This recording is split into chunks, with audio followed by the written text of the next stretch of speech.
Oi, oi, pessoal. Maria Senhora, eu mudei de posição, vim para outro lugar para ver se a gente conecta melhor com a nossa querida Dara. Estou convidando.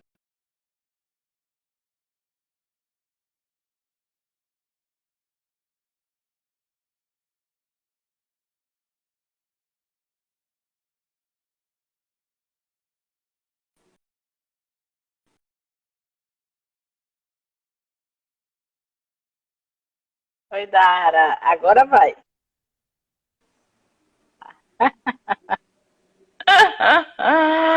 Pronto, Vamos lá. pessoal. Você vai novamente se apresentar aqui para gente, falar de você e do projeto. O projeto Proteja uma Mulher. Maria Senhora disse que está ouvindo um pouquinho cortada, mas dá para Pronto. seguir. Vamos seguir nossa viagem aqui. Nossa viagem com as mulheres. Tá ok, certo. Pessoal, bom dia novamente. Isso. Pessoal, bom dia novamente, tá? Eu me chamo Dara, né? Sou bacharel em Direito, sou uma mulher. O projeto, ele surgiu através do meu tema, do TCC, né? Eu sempre quis fazer algo voltado para... Por que não, né? Fazer algo voltado à proteção delas. Então, diversos temas, e me apaixonei pelo tema, né, mulher, principalmente nessa questão de violência. Na época, desde 2019, né, nós tivemos um índice muito de crescimento em questão a feminicídio e violência contra a mulher. Então, o meu projeto, ele visa ajudar as mulheres, né, tanto na questão jurídica, tendo o apoio, né, o suporte para a mulher denunciar, né, o agressor, para a mulher solicitar a medida protetiva, como suporte também psicólogas voluntárias e assistente social, né? Tudo de forma voluntária e gratuita, certo? Então, o projeto ele não tem visão de fins lucrativos, somente a vontade e o desejo de ajudar, né? Eu caminho sozinha, então a gente faz parcerias e é isso. Você não caminha sozinha. Eu peguei até ali. Isso é bom. É bom não caminhar sozinha.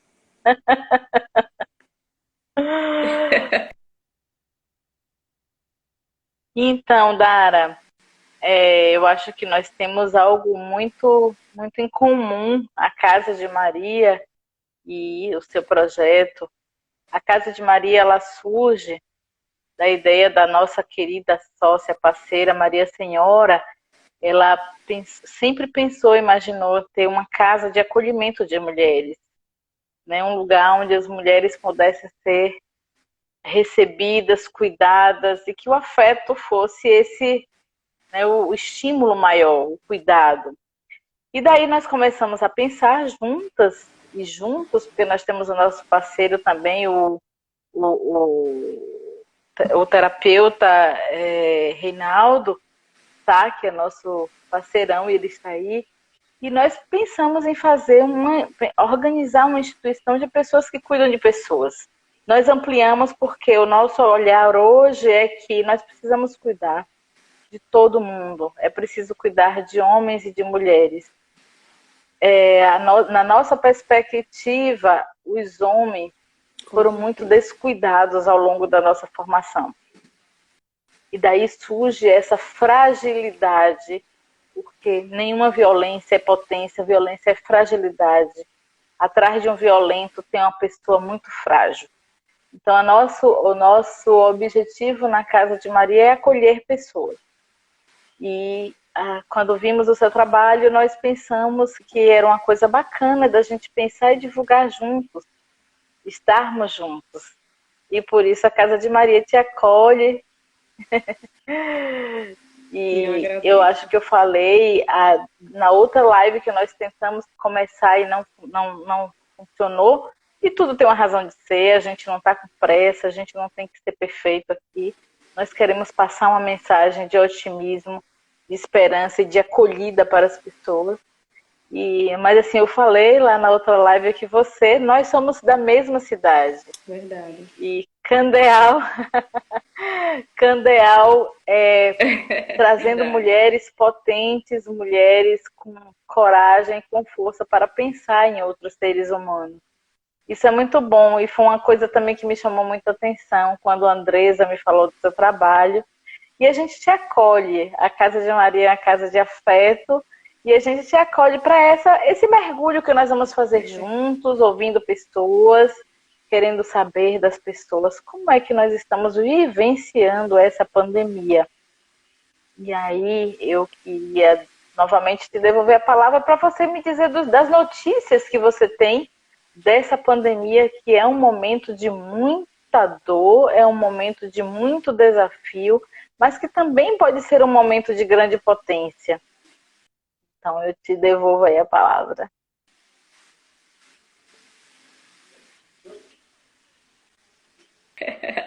Verdade. Infelizmente, Alda, uma pesquisa do ano passado, né, de 2020, de novembro, feita pela Anas, né, afirmaram para a gente que a Bahia é o terceiro, né, que mais mata em caso de feminicídio. E isso preocupa, porque na pandemia, né, nós temos essa obrigação, né, de resguardar mais e de ficar mais tempo em casa. Então, quanto mais em casa, mais tempo também a mulher fica próxima, né, do seu agressor. Então, essa questão do isolamento também ela para que a vítima ela fique mais refém, né? Então, dados estatísticos, né, nós estamos vendo todos os dias na televisão, né, pelo menos 4 ou 5 mortes de mulheres, principalmente é algo preocupante, né? É algo que as pessoas acham que nós não temos como fazer nada, né? Porque de que briga de marido e mulher não se mete a colher, mas se mete sim, nós podemos salvar principalmente a vida da mulher. Então é importante que a gente fique atento, né, a esses dados, que a gente fique atento, né, a uma mulher próxima a nós. Eu falo porque nós somos vítimas desde que o mundo, né? Nós somos injustiçadas, né? Sempre em posição inferior ao homem. Então, eu acho que nada é uma mulher para entender outra. Precisamos ter esse olhar cuidadoso, né? Principalmente com o nosso próximo.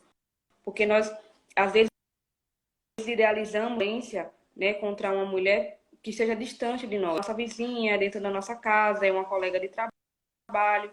Então, nós também temos que ter esse olhar sensitivo. Dara, em relação aos dados, eu fiquei fazendo também, vasculhando um pouco. Eu gosto de ler, gosto de estudar, e temos essa obrigação de estar atentas às questões, e os dados apontam situações alarmantes.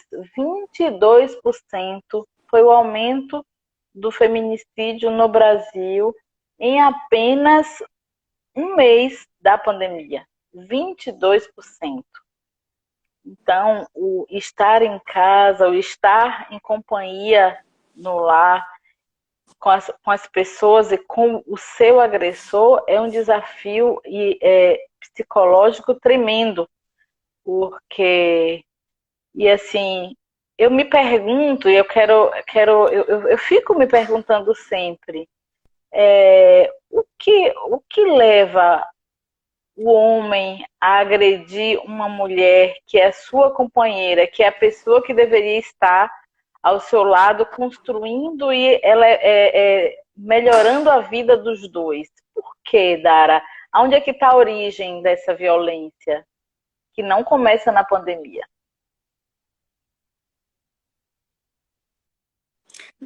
É verdade. Na verdade, Elda, não se tem uma resposta exata, né, para isso. Porque, assim, eu já atendi mulheres, né, que o motivo do companheiro agredir era porque o companheiro chegava em casa e não achava o almoço pronto naquele determinado horário, ou situações também que o companheiro agredia a mulher porque colocava desculpa, né, que chegava em casa bêbado, ficava alterado, se chateava com coisas do trabalho e descontava nela. Então, você nunca tem um motivo exato que o agressor agredia a mulher. Cada um, né, tem seus motivos específicos, mas que nada, né, nada justifica uma agressão, desculpa, né, que não tem motivo. Eles usam realmente uma desculpa. Fico, Ana, preocupada, tá? Eu acredito, né, que esse dado que a senhora mencionou, 100% aqui no Brasil, tenha sido agora, Foi né? o ano passado, abril e maio, entre março e abril do ano passado. Março e abril, no início da pandemia. Ano passado? Né? É um dado da ONU, Né? Ah, pronto. Pronto. Certo. Né, imagine aí, em abril a maio do ano passado. Então, quantos casos não aconteceram, né? Até chegar aqui no ano de 2021. Então, é algo totalmente preocupante. As pessoas,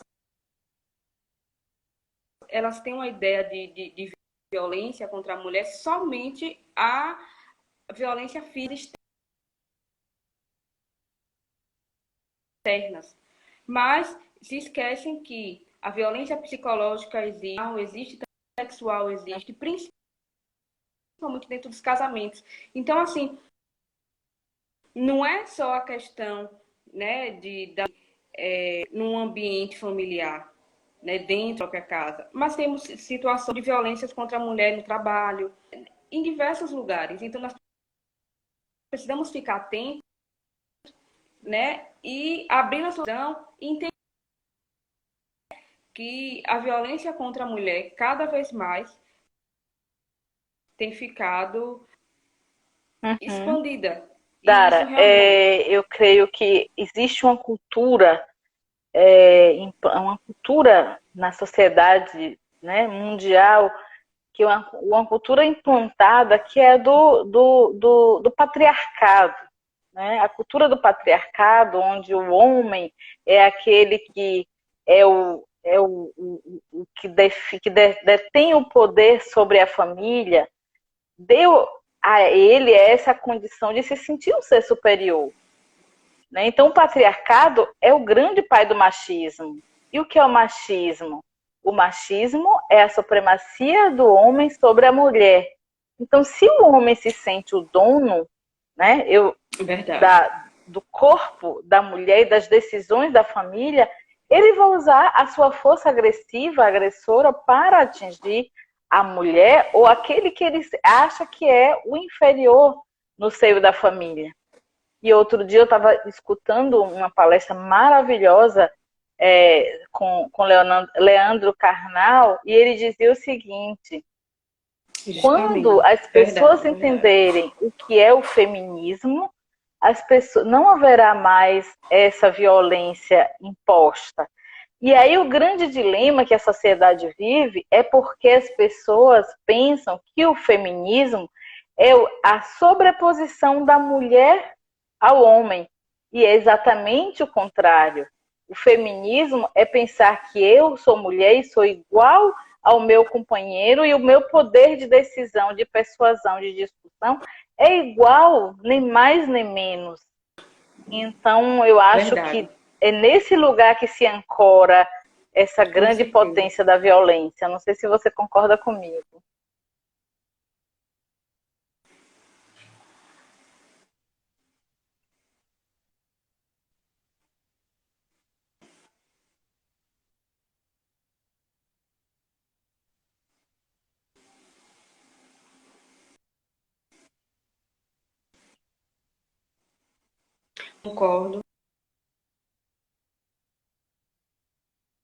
Concordo, com certeza.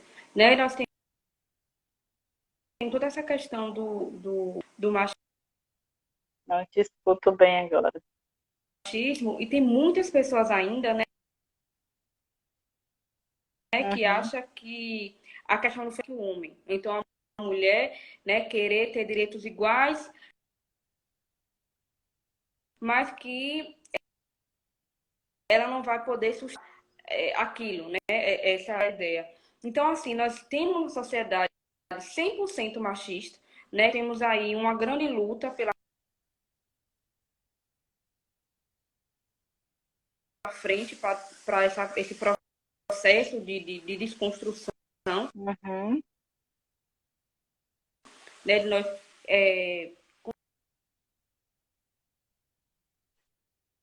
conseguirmos ter um espaço, né, na sociedade.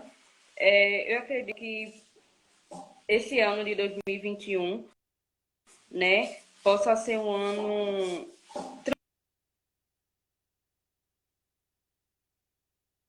transformador, porque eu acredito como o seu,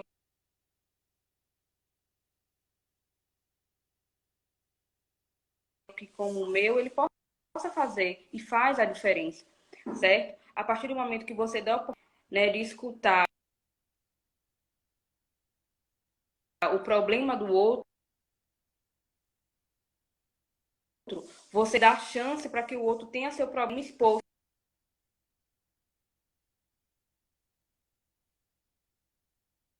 Então, problema exposto, né, é um problema resolvido, é um problema solucionado.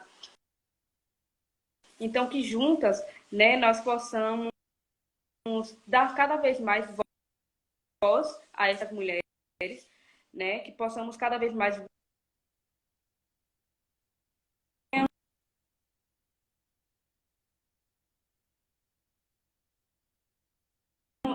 debater.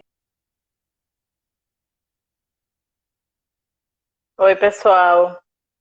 Infelizmente a internet da nossa parceira está bem difícil, mas nós vamos dar continuidade aqui a esse momento de discussão, de pensamento, de reflexão para as questões da pandemia e das violências. E nessa perspectiva que nós estamos falando, eu trago dados de que, na verdade, a violência ela não atinge, a violência doméstica ela não atinge só as mulheres, ela atinge também outros seres da família, outros núcleos. Eu creio que o próprio agressor é uma vítima de um sistema muito perverso. E é nessa perspectiva que nós estamos aqui discutindo, né, a pandemia. E eu tenho me debruçado em dados, em pesquisas, e assim, é como eu disse anteriormente, é alarmante você imaginar que 22% da população estava vulnerável, que aumentou em 22% a violência contra as mulheres, que aumentou a violência nos seios das famílias em apenas um mês da pandemia, o primeiro mês, que foi março e abril. Então, a Casa de Maria, como é uma casa de acolhimento, é uma casa de cuidado com as pessoas, nós queremos refletir, nós não queremos culpabilizar, nós queremos refletir, porque, como Dara disse há pouco, quando você conversa, quando você nomina, quando você olha para a questão, essa questão vem à tona e é possível que venha também à tona a saída para o problema. E por mais que a gente saiba que a sociedade vem debatendo há muito tempo a questão das violências e a questão do patriarcado, ainda não demos conta da questão. Então é importante que continuemos discutindo sobre ela e continuemos pensando em estratégias. Então, é, nessa situação de pandemia, a nossa convidada estava falando também que o problema não é só a violência doméstica, existem outros tipos de violência. E é sabido que na pandemia o número de mulheres que deixaram seus postos de trabalho é 30% maior que o número dos homens que deixaram seus postos de trabalho ou que foram dispensados dele. Porque quando a criança vem para casa, quem é que deve cuidar da criança? Quando os idosos não têm mais quem cuidar, ou os idosos não dão conta das suas vidas sozinhas, quem é que tem que cuidar? São os filhos e as filhas, e na maioria das vezes são as filhas mulheres. E aqui eu tenho um caso bem clássico na minha família, que a minha mãe está agora cuidando da minha tia, da minha tia deficiente e da minha avó, que tem 96 anos de idade. Então tem outras pessoas no cuidado, mas na linha de frente está uma mulher, porque é assim que acontece na sociedade. As mulheres, o cuidado, o conforto, o afeto vem muito das mulheres, porque, como eu dizia lá atrás, os homens não foram ensinados, não foram trabalhados para ele tratar com os afetos. E daí é que a Casa de Maria entende que quando o homem não tem acesso aos afetos, ele se endurece, ele trata o outro com a ferro e fogo. E daí a Casa de Maria entende que o cuidado é preciso ser redobrado para com os homens. Eu não posso pensar em uma sociedade onde homens e mulheres não estejam, de fato, inseridos, atenciosos um com o outro, cuidando um do outro. Mas aí, as mulheres foram para casa, as mulheres foram cuidar de outras mulheres ou de outras pessoas. As famílias precisam se adequar porque a casa, que era o lugar do descanso, ou o lar privativo, onde eu cuidava apenas da minha família, eu estava em contato apenas com a minha família, eu trago o trabalho. Então, a minha casa precisa virar um espaço de trabalho de home office. Então, a mulher acorda, cuida da casa, cuida da família, cuida do trabalho, cuida da casa, cuida da família, cuida do trabalho. E aí os dados dessa pesquisa da ONU que eu estava atenta ontem diz o seguinte, que para além de cuidar do outro, do trabalho, da casa, nós mulheres precisamos cuidar de nós ainda, precisamos cuidar da nossa aparência, precisamos cuidar da nossa saúde, e é por último que a gente pensa nisso. Vocês já pensaram na sobrecarga, que como ela aumentou? E eu pergunto, como os homens estão inseridos nesse contexto do lar, onde ele também trabalha, onde ele também precisa contribuir para que esse ambiente seja saudável? E eu trago um outro elemento. Eu estou falando de um lar e de uma família, onde as pessoas elas têm um espaço reservado a cada um deles. E como estão as famílias e os lares, onde as pessoas não têm espaços de privacidade, onde todo mundo está convivendo com os mesmos espaços?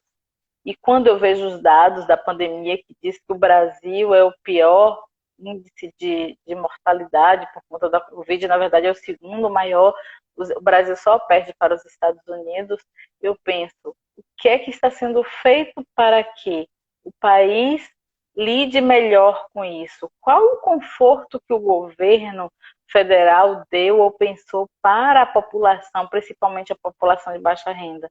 O que nós sabemos é um auxílio de um valor ínfimo que não dá para resolver os problemas, e as famílias estão aglomeradas das mesmas formas nas suas casas, com os mesmos problemas, com as mesmas faltas. E nas faltas a gente tem falta de saúde, falta de educação, falta de saneamento básico, de rede de esgoto e por aí vai. Então, esse ambiente termina sendo um ambiente extremamente vulnerável e um ambiente capaz de reproduzir situações de violência. E, para além disso, eu chamo a atenção de uma outra questão. Nós, mulheres, precisamos ficar atentos, porque fora de casa a violência está crescendo. A violência está crescendo porque nós estamos vendo que existe um alto índice de desemprego. A população brasileira já está a mais de 14% de pessoas desempregadas. Os índices de assaltos têm aumentado. Nós, mulheres, precisamos ficar muito atentas, e eu chamo a atenção disso, porque estar na rua, estar só, é uma situação de vulnerabilidade extrema para nós mulheres, e nós precisamos nos defender também do que está lá fora de casa. Então, minhas companheiras,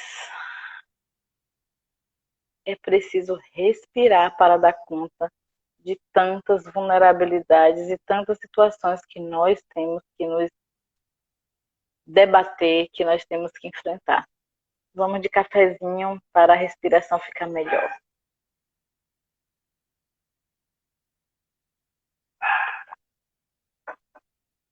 Pois é, eu estava aqui esperando que a minha querida Dara pudesse faltar, mas percebo que isso não aconteceu. Então,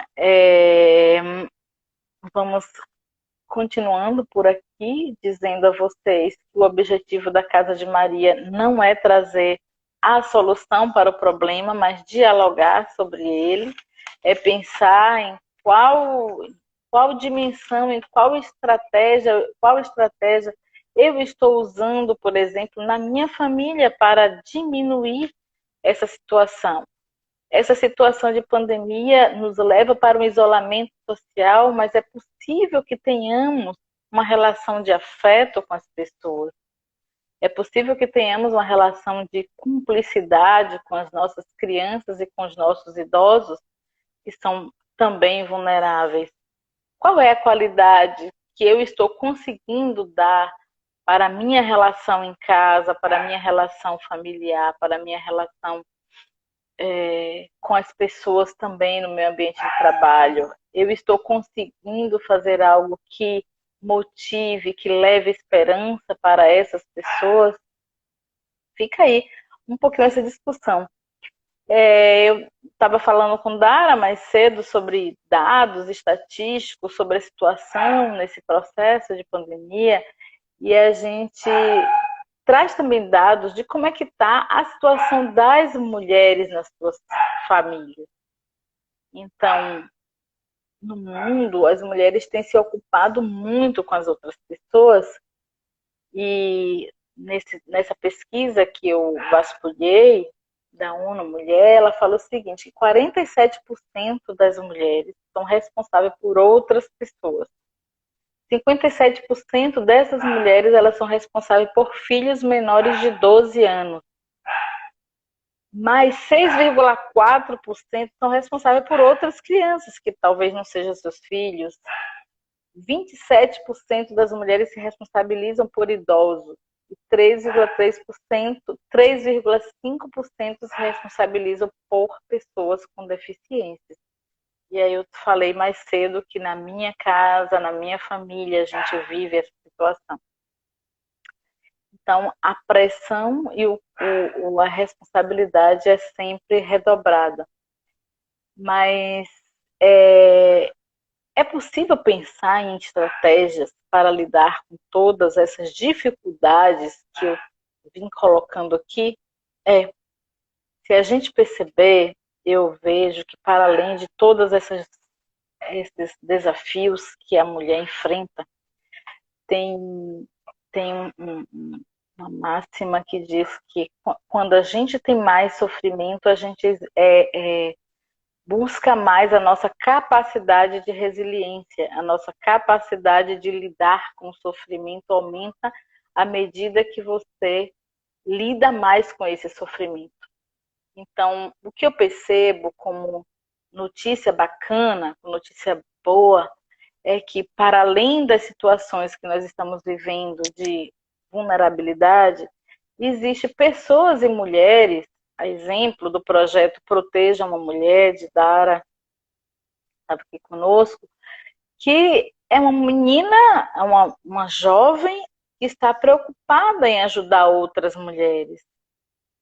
Isso tem uma potência muito grande, porque ela, como advogada, poderia estar pensando em ganhar dinheiro, poderia estar pensando em milhões de outras coisas, mas o objetivo dela, desculpa, é cuidar, é dar atenção, é fazer uma frente, uma corrente de outras mulheres para ajudar essas mulheres em situação de vulnerabilidade. Imagina quanto isso é potente, imagina quanto é bom pensar que tem pessoas interessadas em ajudar outras pessoas. E assim, junto com esse projeto de Dara, existem outras milhões de pessoas que estão nesse lugar de busca de ajuda do outro. E se você observar as redes sociais, por mais que tenha uma discussão muito forte de quem serve as redes sociais, eu percebo grãos de mostarda, que é um grão bem pequeno, como símbolo de resistência, de persistência e de cuidado com o outro. Vários grupos têm surgido na internet de mulheres feministas, de homens que estão lutando contra a masculinidade tóxica, e eu quero lembrar, isso é um dado sério, existe pessoas na sociedade, na humanidade, que está lutando contra a masculinidade tóxica. Porque, como eu disse, a masculinidade tóxica, ela não atinge só as mulheres, ela atinge primeiro os homens. Imagina para o homem qual a dor que ele não tem quando ele foi educado para não chorar. Eu uso sempre esse exemplo porque eu acho que o chorar é um ato, acho não, é o ato de chorar é um ato de liberar, é um ato de botar para fora, tirar do seu corpo uma dor que te aflige. E a lágrima, ela representa um pouco esse alívio da dor. E uma pessoa que não consegue aliviar a sua dor, uma pessoa que não consegue respirar antes de pensar ou de agredir alguém. Porque observe, se você trabalha a sua respiração, se você lida bem com a sua respiração, se você lida bem com o seu corpo, você vai imprimir um ritmo que não vai te permitir agressividade. Claro que tem muito o que fazer, que tem muito que exercitar.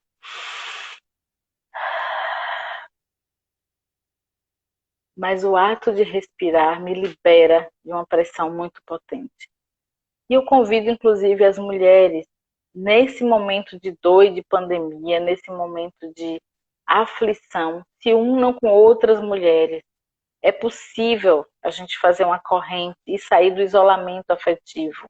O isolamento social, ele existe, mas o isolamento afetivo é possível sim, porque hoje nós temos redes sociais, nós temos o WhatsApp, nós temos o Instagram, Facebook, que nós podemos usar a nosso serviço, para nos proteger e para nos defender.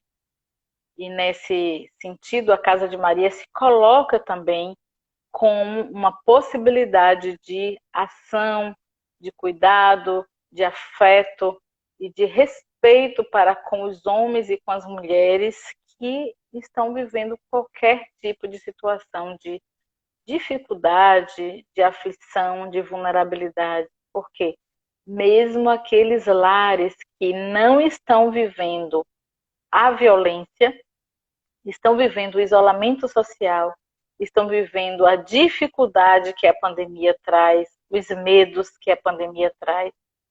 E lembre-se de uma coisa: medo e ansiedade são duas coisas que caminham juntas.